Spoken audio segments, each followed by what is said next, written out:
Bienvenue pour cette nouvelle table ronde sur un sujet majeur, corriger la surdité pour retarder Alzheimer. Parce que améliorer l'audition n'a pas seulement un effet positif sur la qualité de vie des personnes qui entendent mal, donc bien sûr dans la mesure où ça combat l'isolement et ses conséquences sur le moral. On sait aujourd'hui que le port de prothèses auditives a des conséquences bénéfiques directes sur le fonctionnement global du cerveau et qu'il existe un lien entre une bonne correction de ces troubles auditifs et la cognition. Et donc pour aborder ces questions tout à fait passionnantes, nous avons le grand plaisir de recevoir Hélène Amieva. Hélène, vous serez à distance aujourd'hui avec nous, le professeur Olivier Guérin et le docteur Nicolas Guevara. Et pour animer ces échanges, Nicolas Bastuc, rédacteur en chef Société au Point. Merci, bonjour à tous, merci d'être aussi nombreux. Bonjour professeur Amieva, bonjour messieurs. Effectivement, plusieurs études l'ont montré, surdité et démence, développement aussi de maladies neurodégénératives sont intimement corrélés, étroitement liés. Mais avant d'entrer dans le détail de vos recherches, d'évoquer les risques et les remèdes, j'aimerais, dans un premier tour de table, peut-être évoquer avec nos invités les effets de la surdité. Ne mal entendre, outre le fait qu'on entende mal, qu'est-ce que ça veut dire dans la vie quotidienne et quels peuvent être les effets de ce qu'on appelle la presbyacousie, c'est-à-dire la déficience auditive liée à l'âge. Alors, je me tourne d'abord vers l'ORL de ce plateau, professeur Nicolas Guevara. Bonjour et merci d'être avec nous infiniment. Vous êtes médecin otorhinolaryngologiste, praticien hospitalier au CHU de Nice et professeur à l'université Nice-Côte d'Azur. Donc, être sourd, ça n'est pas seulement mal entendre. Un de vos confrères a dit, pire que la cécité, la presbyacousie vous coupe du monde. Oui, tout à fait, effectivement. Merci de me donner la parole, en tout cas de me permettre d'intervenir ici pour insister. Le micro plus proche, s'il vous plaît. Merci de me permettre de participer à cette conférence pour insister sur le fait que l'audition est majeure. C'est un de nos sens qui, comme vous l'avez dit, nous coupe des autres et donc de la relation sociale. Et c'est la relation sociale, l'interaction qui va faire que la cognition, en tout cas le développement cérébral, peut se faire. Et vous l'avez bien dit, la cécité, on l'a vu sur la table ronde précédente, va couper des choses, mais l'audition va couper des autres. Et ces troubles auditifs vont avoir des conséquences dans l'enfance, bien sûr, avec le développement du langage, mais surtout avec des retards scolaires, par exemple. Mais également, vous l'avez évoqué, la presbyacousie, qui est le vieillissement qui touche des millions de personnes en France. Maintenant, des études, dont celle du professeur Amieva, ont montré que les troubles auditifs de l'âge venaient aggraver les troubles neurocognitifs, en tout cas les troubles de mémoire et de type maladie Alzheimer. Alors, on va y venir, bien sûr. Bonjour, rebonjour, plus exactement, professeur Hélène Amieva. Merci d'être avec nous, fût-ce en visio-conférence. Vous êtes professeur de psychogérontologie à l'université de Bordeaux et vous dirigez une équipe de recherche INSERM de psycho-épidémiologie. Alors, on va en venir dans un instant à cette étude très importante que vous avez publiée et menée au long cours, puisqu'elle a duré une trentaine d'années. Mais avant cela, être sourd, me disiez-vous, lorsque nous avons préparé cet échange, c'est d'abord s'isoler des autres. Et il y a ensuite tout un cercle vicieux qui entraîne des effets en cascade, qu'on ne mesure pas forcément quand on n'est pas confronté à ce problème. Alors, nous ne vous entendons pas. Je ne sais pas si la régie peut me donner une information. Ah oui, on ne vous entend. Pourtant, on m'avait dit que Voilà. le son marchait, alors je suis... C'est parfait, bon, là c'est bon. Merci. Très bien, très bien. Donc, je saluais tout le monde et d'abord, je voulais m'excuser de ne pas être parmi vous. Donc, c'est un bonjour depuis Bordeaux que je vous envoie. Mais j'écoute avec plaisir et je participe avec plaisir à cette table ronde. J'adhère complètement à ce qui vient d'être dit. La dimension sociale, elle est essentielle en fait. Communiquer, d'ailleurs, ce que nous sommes en train de faire aujourd'hui et ce que nous allons faire ce soir, peut-être, si nous avons la chance de partager un repas avec des amis ou d'aller au cinéma ou etc. La dimension sociale, elle est essentielle. Et ne plus entendre bien, c'est petit à petit se priver de la communication, l'interaction avec l'autre. Or, le cerveau a besoin, a besoin de stimulation. Hein. Alors c'est vrai pour le petit enfant, quand le cerveau en développement a besoin de s'enrichir, de se construire, mais c'est vrai tout au long de la vie, et c'est vrai aussi au cours du vieillissement, on a besoin de stimulation pour continuer à évoluer. Et se priver de l'audition, c'est se priver d'une source de stimulation très très importante. Donc probablement, c'est une hypothèse, il y en a d'autres bien sûr, probablement que le lien entre la perte auditive et l'affaiblissement des fonctions cognitives passe par cet appauvrissement très progressif, très insidieux, dont on ne se rend pas forcément compte au plan de l'activité, de la participation sociale et de la relation avec l'autre. Alors cet isolement peut aussi générer et entraîner de la dépression. Bonjour professeur Guérin, les Niçois vous connaissent Bonjour. bien, vous avez été élu de cette très belle ville, vous y êtes médecin, gériatre, professeur également à l'université Nice-Côte d'Azur, praticien hospitalier au CHU de Nice où vous dirigez le pôle réhabilitation, autonomie, vieillissement.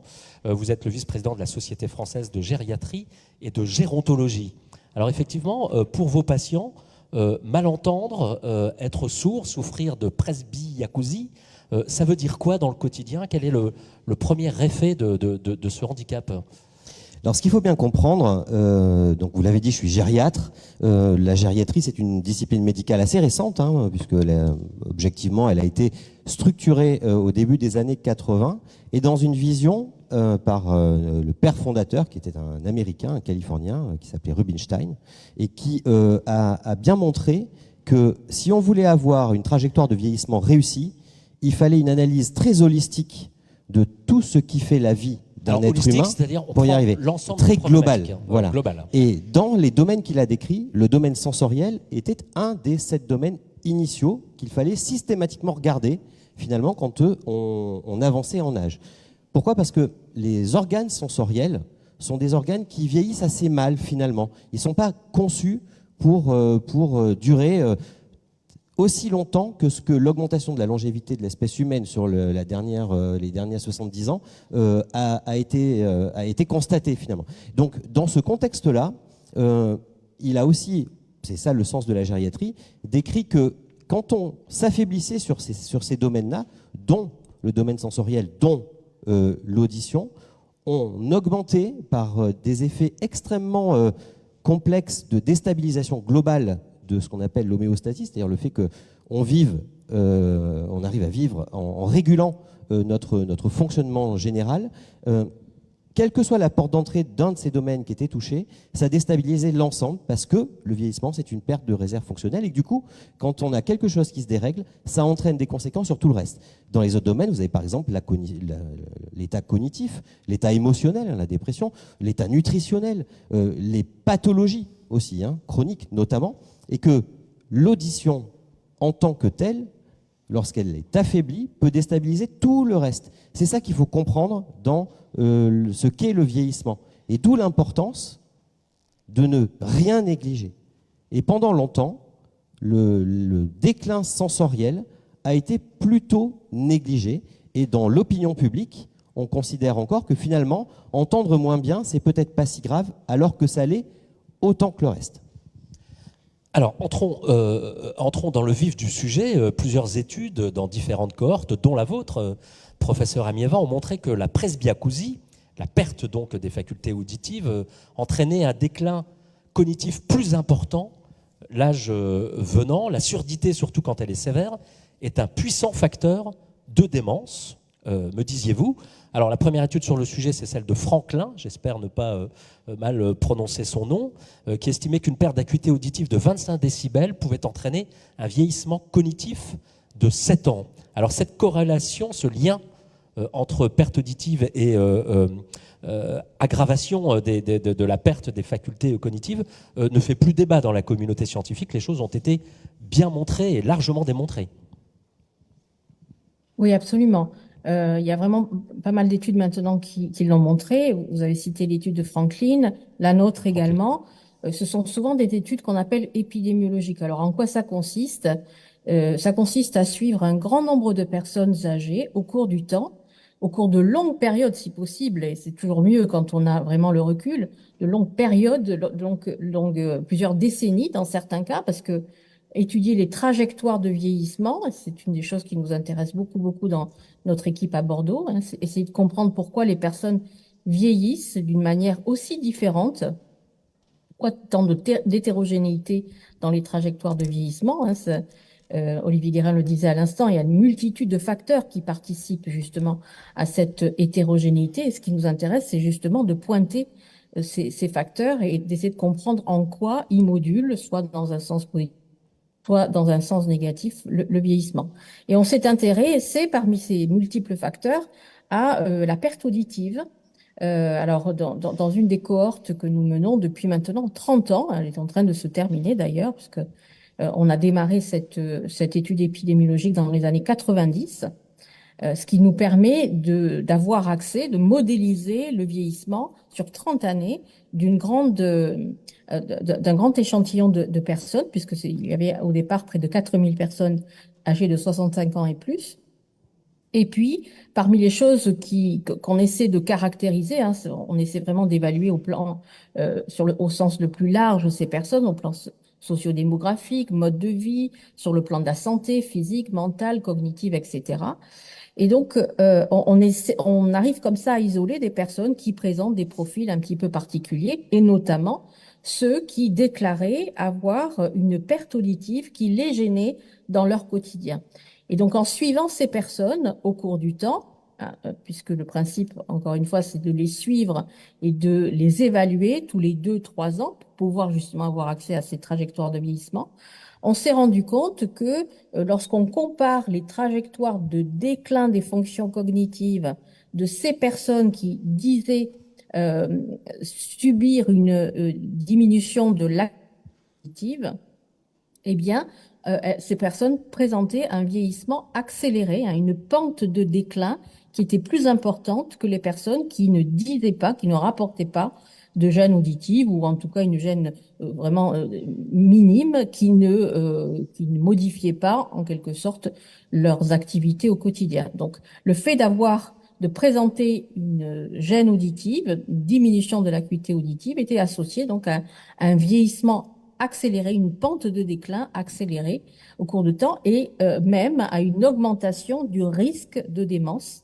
Alors, une augmentation du risque, hein, seulement, ça veut pas dire que toutes les personnes qui présentaient une gêne auditive ont développé une maladie d'Alzheimer ou un syndrome démentiel, mais en tout cas, le risque chez ces personnes, comparativement à celles qui ne rapportaient pas de presbyacousie, était significativement plus important.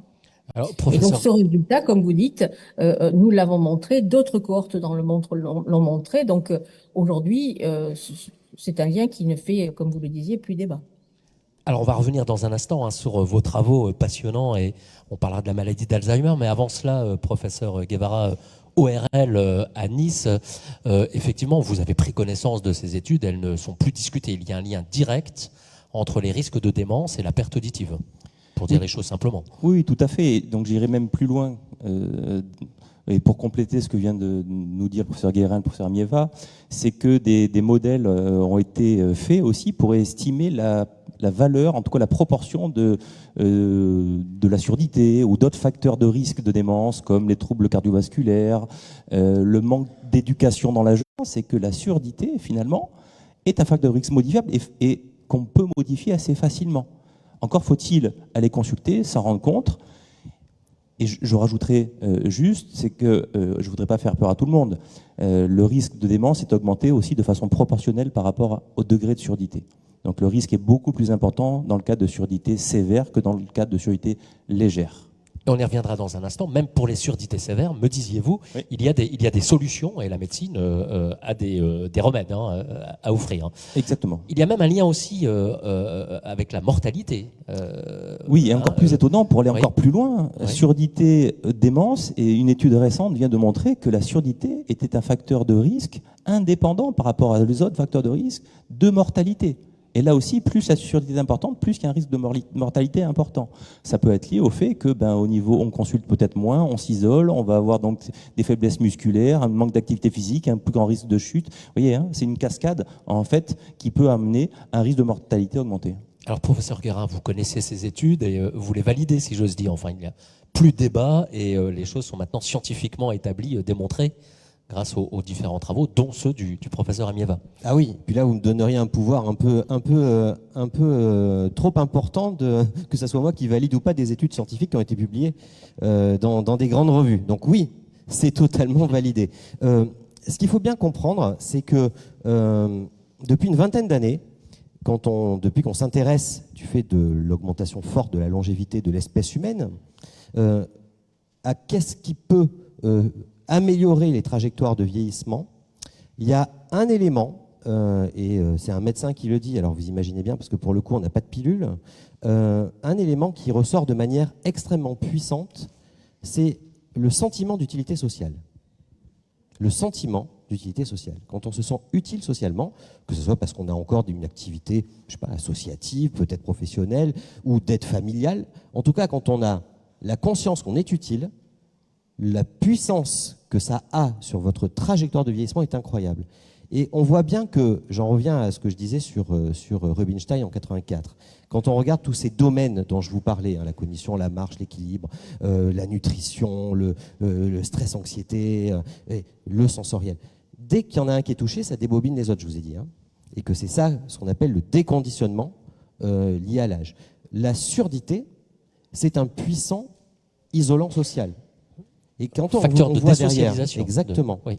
Comme d'ailleurs globalement le sensoriel, c'est pour ça que je vous dis que maintenant on s'y intéresse beaucoup plus que ce qu'on s'y intéressait auparavant. Et Hélène Amieva vient de vous le dire, et en plus elle a ses propres données dans la cohorte qui le montrent de manière longitudinale. Donc on voit bien qu'on a probablement sous-estimé. Il n'y a pas que le sujet de l'isolement social aussi, mais on voit que c'est je dirais un élément de plus en plus essentiel et qu'on oriente beaucoup de recherches parce qu'on trouve même des éléments biologiques, des biomarqueurs de ce qu'on appelle la fragilité gériatrique liée au vieillissement, qui sont impactés par l'isolement social. Donc on voit qu'il y a un sujet essentiel maintenant pour bien vieillir, qui est de corriger tout ce qui peut vous isoler. Et l'audition en premier lieu. Alors, la surdité... Je me permets juste oui. d'intervenir parce qu'il y a vraiment une expression populaire, entre guillemets, populaire, ou en tout cas que les gens utilisent aisément et qui va parler à tout le monde pour illustrer cet isolement progressif induit par la surdité. Les personnes qui vous parlent d'un proche âgé qui justement présente ces problématiques vous disent très souvent il est dans sa bulle. Progressivement, je me rends compte que il s'est mis en retrait et puis maintenant j'ai l'impression qu'il ou elle est dans sa bulle. Cette notion de il est dans sa bulle, c'est vraiment, je trouve, reflète bien tout ce qu'on est en train de dire. Petit à petit, les personnes se coupent des autres et sont coupées de fait. Alors la surdité, on en est maintenant tous convaincus, favorise la perte de capacité cognitive et accélère peut-être la démence. Mais vous êtes allé plus loin dans votre étude, professeur Amieva. Vous avez démontré aussi que la surdité était associée à un risque accru de maladies neurodégénératives, à commencer par Alzheimer. C'est ce qu'a démontré l'étude de votre cohorte, 4000 personnes depuis le début des années 90 que vous suivez.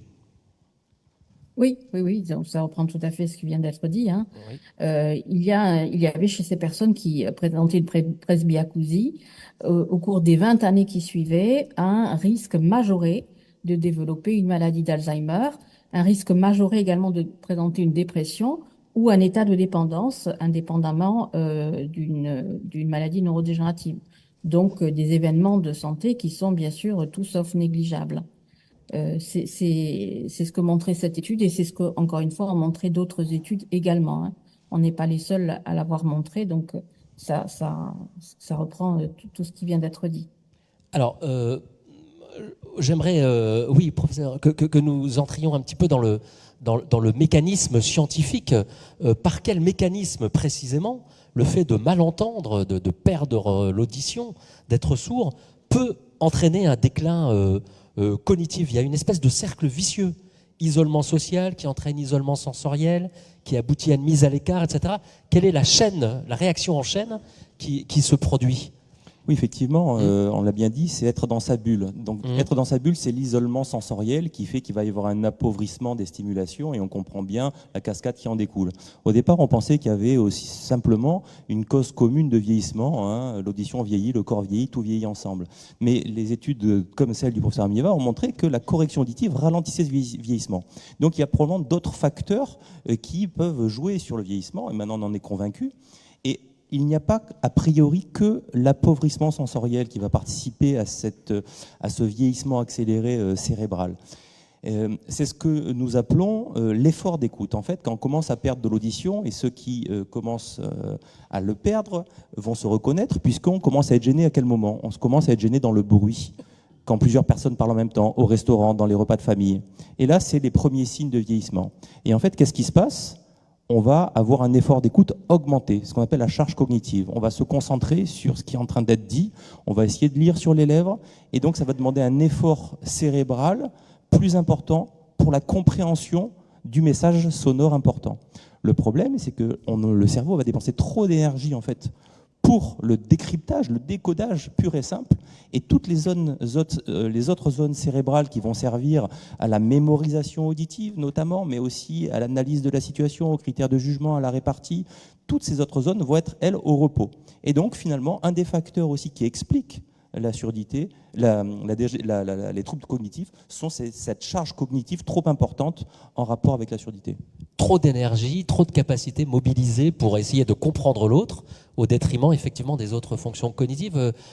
Professeur Guérin, oui, juste pour rebondir sur ce que vient de dire Nicolas, oui. En fait, trop d'exclusion de zones qui normalement sont activées dans un fonctionnement normal d'un être humain, mais là, la nécessité de concentration pour comprendre, pour entendre, exclut le reste, en fait. Vous voyez ce que je veux dire? Oui, oui. C'est vraiment ça que précisait Nicolas, et c'est fondamental, en fait, parce que sinon on pourrait dire être concentré, c'est plutôt bien. Mais non, parce qu'en fait, ça exclut le fonctionnement cérébral de zones complètes du cerveau, du fait de l'énergie et de la concentration que ça demande, juste pour ce sujet qui est entendre et comprendre. Alors il y a cette formule du professeur Amieva, une fatigue attentionnelle s'installe, hein, et elle a des effets extrêmement pervers. Hein. Exactement, sur les autres zones du cerveau. Alors, il y a aussi une explication biologique qui est peut-être encore un petit peu discutée, mais la perte auditive serait associée à la concentration dans le cerveau d'une protéine, la protéine Tau, qui est un marqueur de la maladie d'Alzheimer. Alors, professeur Guevara, quand je vous soumettais cette hypothèse, vous sembliez un petit peu circonspect. C'est peut-être pas encore validé scientifiquement. Non, en fait, ça sort un peu de mon domaine, puisque là, c'est de la neuroscience, de la neurobiologie, donc on demandera peut-être au professeur Guérin, mais effectivement, c'est une protéine qui est retrouvée, en tout cas, c'est une protéine de dégradation qui est retrouvée dans toutes les dégénérescences nerveuses, et donc dans la maladie d'Alzheimer notamment. Et il semblerait que dans les troubles auditifs aussi, on retrouve cette protéine, mais est-ce que c'est un marqueur de lien entre surdité et cognition? Moi, je ne peux pas répondre à l'heure d'aujourd'hui. Vous en pensez quoi professeur? Ça nécessite encore, gériatre. c'est une piste qui pour l'instant mérite encore, pour le coup, d'être consolidée en termes de preuves scientifiques.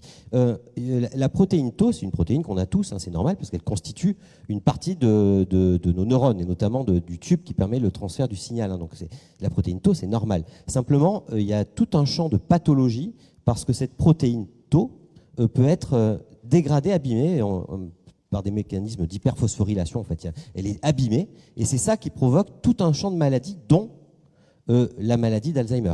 Donc il faut voir que c'est pas le problème de la protéine Tau, hein, c'est le problème d'une protéine Tau abîmée. Et c'est effectivement une des deux grandes lésions, on va dire, qui constituent la maladie d'Alzheimer. L'autre étant, la plupart des gens qui s'y intéressent maintenant le savent, c'est ce qu'on appelle la protéine, les plaques amyloïdes. Hein. Donc c'est une autre protéine qui, elle, n'est pas dans la gaine des neurones, mais qui, lorsqu'elle est abîmée, fait des dépôts entre les neurones. Et ce sont ces deux éléments de physiopathologie, de neuropathologie qui constituent la maladie d'Alzheimer. Alors, il y a une bonne nouvelle dans toutes les études dont il est question dans cette table ronde. Encore fallait-il qu'elle soit démontrée, elle aussi, scientifiquement. La prise en charge de la presbyacousie, donc l'appareillage, mais aussi peut-être des interventions chirurgicales, permettent de retrouver un déclin similaire à celui que connaissent les patients qui ne connaissent pas de troubles auditifs. C'est ce que vous avez également démontré dans votre étude, professeur Amieva. Absolument. Dans cette étude dont je faisais état, à savoir cette étude qui consiste à suivre au cours de plusieurs décennies des personnes âgées tout venant, et donc c'est dans cette étude qu'on montrait le lien entre la presbyacousie et ce vieillissement cognitif accéléré. On avait aussi posé aux personnes la question de savoir s'ils portaient un appareil auditif. Donc on s'était pas contenté de demander, de leur demander s'ils présentaient une diminution de l'acuité auditive. Pour ceux qui répondaient oui à cette question, eh bien, on leur demandait s'ils portaient un appareil auditif. Et lorsque on modélisait l'évolution sur différents tests cognitifs de ces personnes, on s'est aperçu que leur trajectoire d'évolution cognitive était similaire à celle des personnes qui ne présentaient pas de presbyacousie.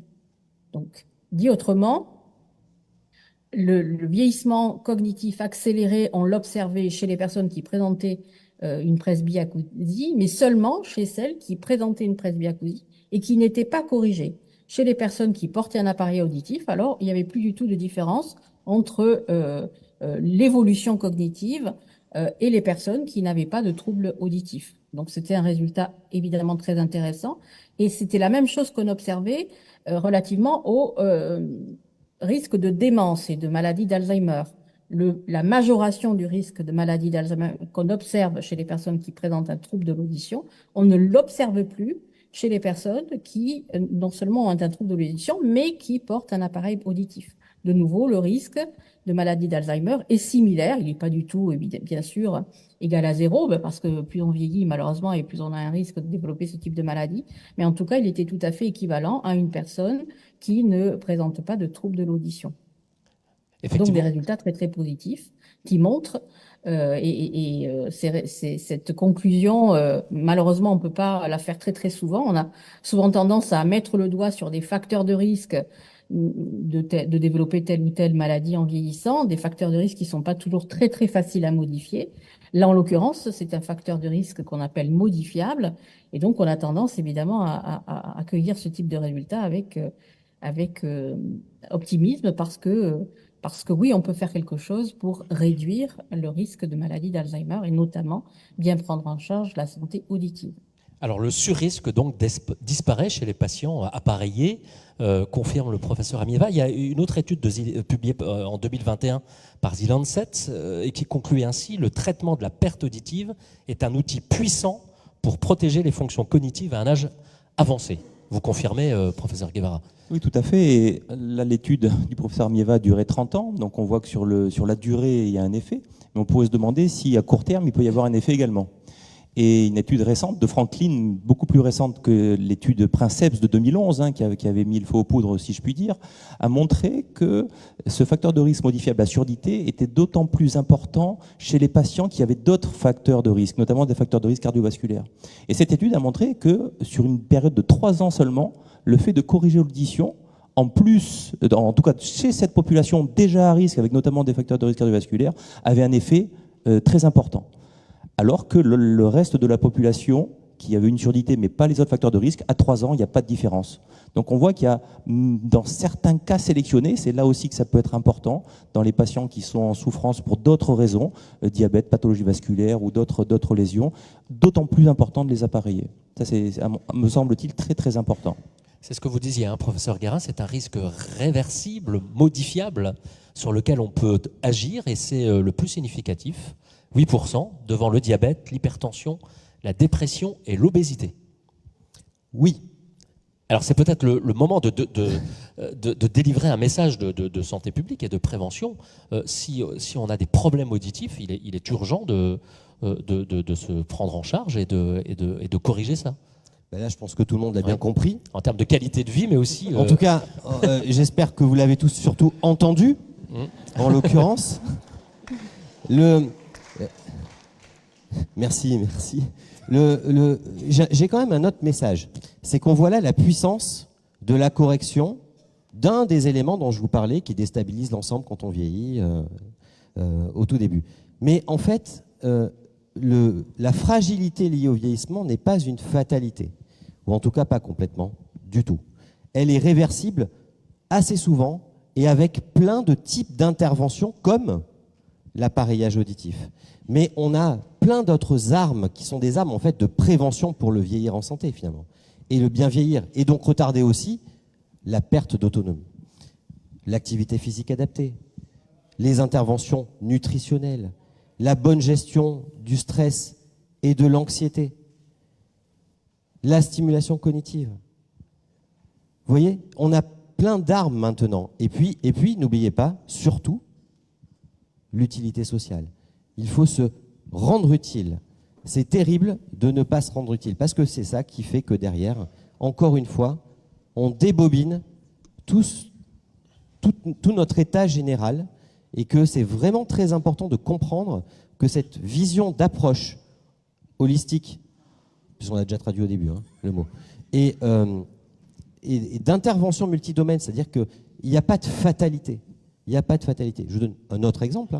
L'activité physique adaptée, vous savez que ça, on a montré depuis un temps, maintenant une bonne quinzaine d'années, que c'est une intervention qui, elle toute seule, modifie, comme l'appareillage pour la surdité, votre trajectoire de vieillissement. Après, pour les autres, c'est mieux quand c'est en pack, quand on fait tout ensemble.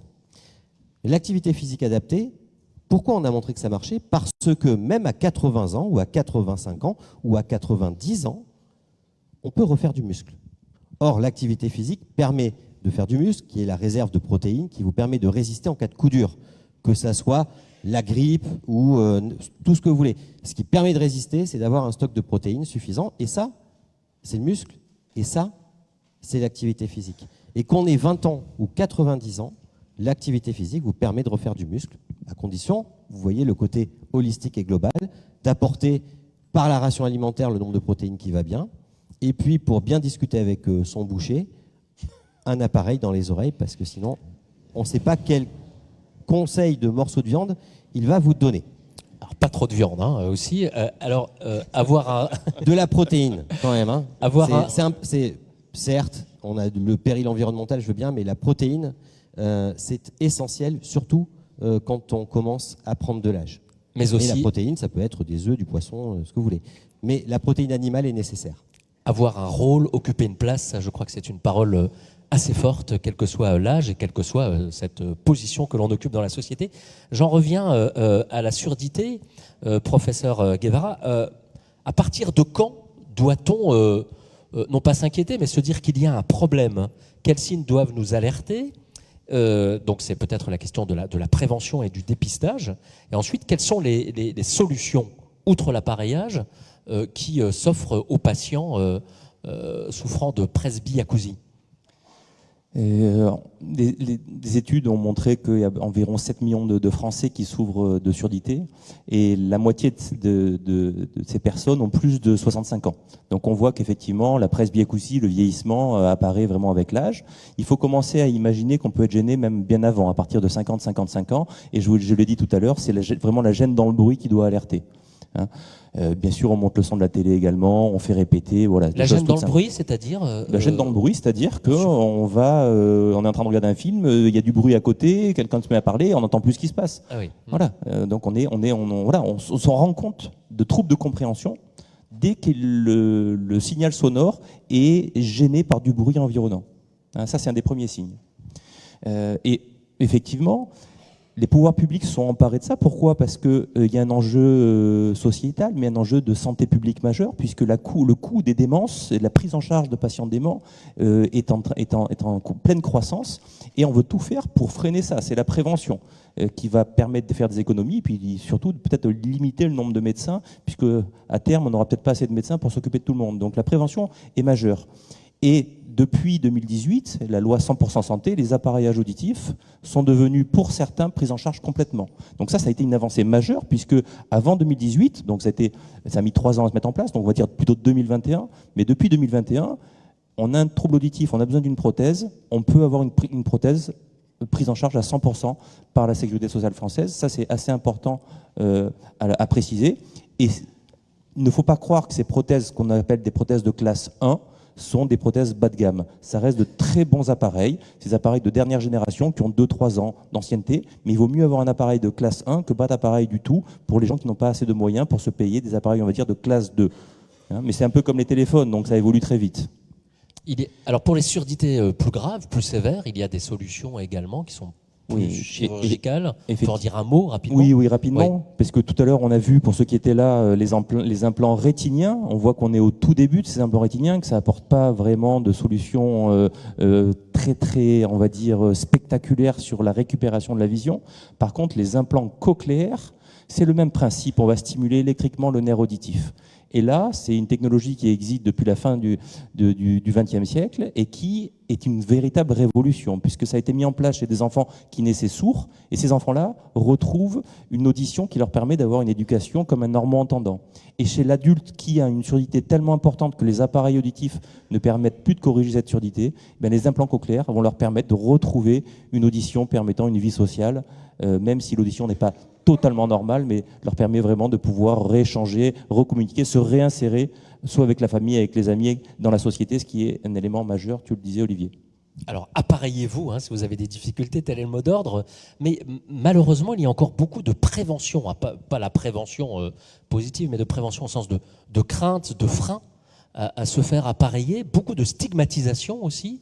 Alors professeur Amieva, vous avez votre explication, vous me disiez en préparant ce débat, porter des lunettes, c'est un problème pour personne. Mettre un petit appareil dans les oreilles, ça rebute beaucoup de gens. Pourquoi ? D'où ça vient cette prévention justement ? C'est vrai qu'il ne suffira pas de le dire pour que tout d'un coup tout le monde prenne bien conscience de l'importance de prendre en charge le trouble auditif chez la personne âgée. Et notamment cette histoire en tout cas, c'est mon hypothèse, mais je pense pas qu'elle soit si originale que ça. Il y a beaucoup de stigmatisation autour de l'appareil auditif qui, me semble-t-il, est vraiment quelque chose qui va sonner en quelque sorte donner le signal aux autres personnes avec lesquelles vous interagissez que ça y est, vous êtes entré dans le 3e ou 4e âge. On peut porter des lunettes à tout âge de la vie, voilà, donc c'est pas du tout associé au vieillissement, même si pour du vieillissement, il y a aussi des changements sur le plan de la vision. Il n'empêche que c'est pas du tout, porter des lunettes n'est pas du tout associé au vieillissement. En revanche, perdre l'audition avec le temps, c'est tellement normal, c'est tellement banal avec l'âge que ça devient vraiment tout à fait synonyme. Et d'ailleurs, si on devait faire la caricature de quelqu'un, d'une personne âgée, si je vous demande, voilà, prenez votre crayon ou essayez de représenter une personne âgée, on va avoir tendance à la représenter un peu courbée, peut-être avec une canne, un petit peu ralentie, et puis demandant à son voisin de répéter constamment parce qu'il a des troubles de l'audition. Ça fait vraiment partie des stigmates associés au vieillissement, et c'est pour ça que porter un appareil auditif, finalement, c'est en quelque sorte avouer que ça y est, on est entré dans le 3e ou 4e âge. Stigmatisation qui s'applique aussi à soi-même. On avait, dans cette même cohorte, fait une autre étude où on essayait justement d'apprécier cette stigmatisation associée à l'appareillage, enfin au trouble de l'audition et à l'appareillage auditif. On demandait aux personnes de dire quel âge ils avaient dans leur tête. Vous voyez, on a tous tendance à se rajeunir. Si je posais la question à chacun d'entre vous, quel âge avez-vous dans votre tête? Si on a une vie plutôt satisfaisante, des conditions de santé sans être forcément optimales, en tout cas acceptables, on va tous avoir tendance à se rajeunir. On va se dire, moi, dans ma tête, j'ai plutôt... si on a 70 ans, on va tendance à se dire, j'ai plutôt 60 ans. Si on a 40 ans, on va dire, mais moi, dans ma tête, j'ai encore 30 ans. Si on a, etc. On va se rajeunir en moyenne de 10 ans. Et c'est signe, quelque part, du fait qu'on est bien dans sa tête et dans son corps. Les personnes qui ont un trouble de l'audition, lorsqu'on leur pose la question, en fait, non seulement elles ne se rajeunissent pas, mais elles ont tendance à se vieillir. C'est-à-dire qu'il y a un écart de 10 ans dans l'âge subjectif entre les personnes qui n'ont pas de trouble de l'audition et celles qui ont un trouble de l'audition. On se vieillit, on se sent plus vieux quand on a un trouble de l'audition. Donc Merci. vraiment, pour moi, l'appareillage et tout ce qui est en lien avec le trouble de l'audition, c'est vraiment un signe, un stigmate du vieillissement. Et c'est pour ça que c'est tellement difficile de s'avouer qu'on a des troubles d'audition et que oui, on va avoir besoin de recourir à un appareillage. Merci, Donc, professeur Amieva. Ce message doit s'accompagner ce message doit s'accompagner vraiment de campagnes de prévention et de messages vraiment de santé publique qui vont au-delà de appareillez-vous parce que c'est bon pour votre cerveau.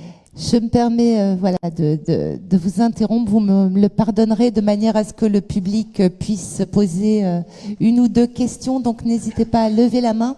Toutes mes excuses, Nicolas Guevara, je vous ai appelé docteur et vous êtes professeur et on a la chance d'avoir 3 professeurs de médecine aujourd'hui. Qui souhaite poser la première question? Parce que j'imagine que c'est une session qui vous a particulièrement intéressé. Vous êtes très nombreux. En attendant que la première question arrive, je voulais interroger le professeur Guérin juste sur son projet Bien vieillir ensemble au CHU que vous menez et que vous dirigez au CHU de Nice. Est-ce que vous pouvez nous en dire 2 mots le temps que le micro arrive jusqu'à notre ami?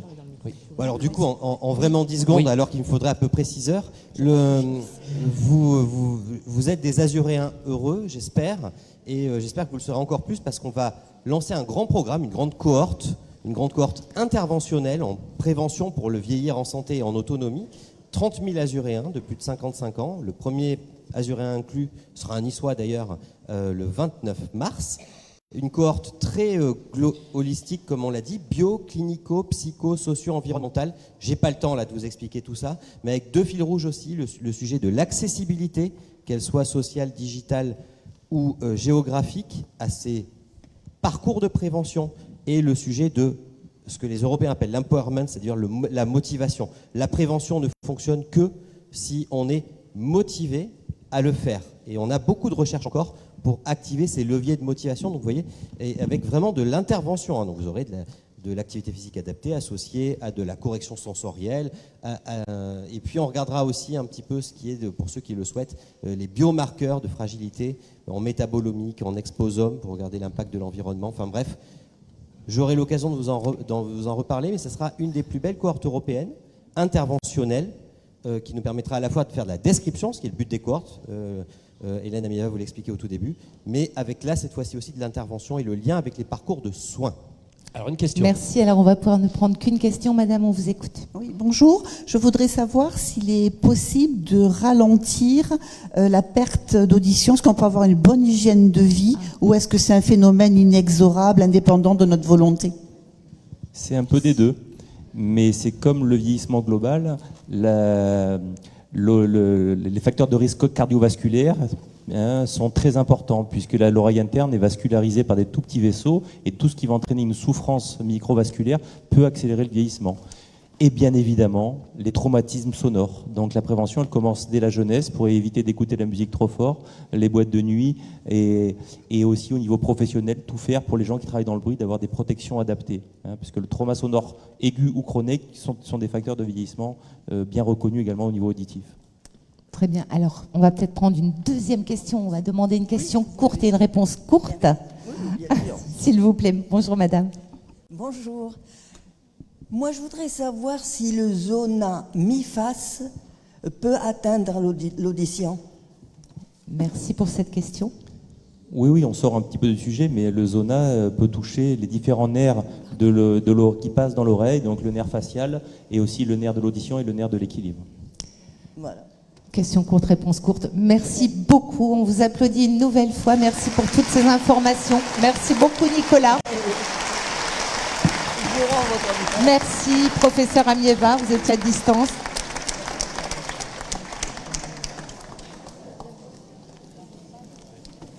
Top.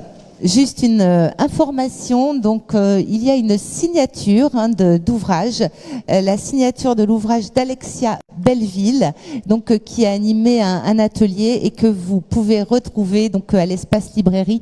Merci beaucoup. On se retrouve donc dans quelques minutes pour parler donc des recettes d'un repas qui excitent tous nos sens. Donc restez avec nous. On va parler de ce qui se passe dans notre cerveau face à de bons petits plats. À tout de suite. Merci.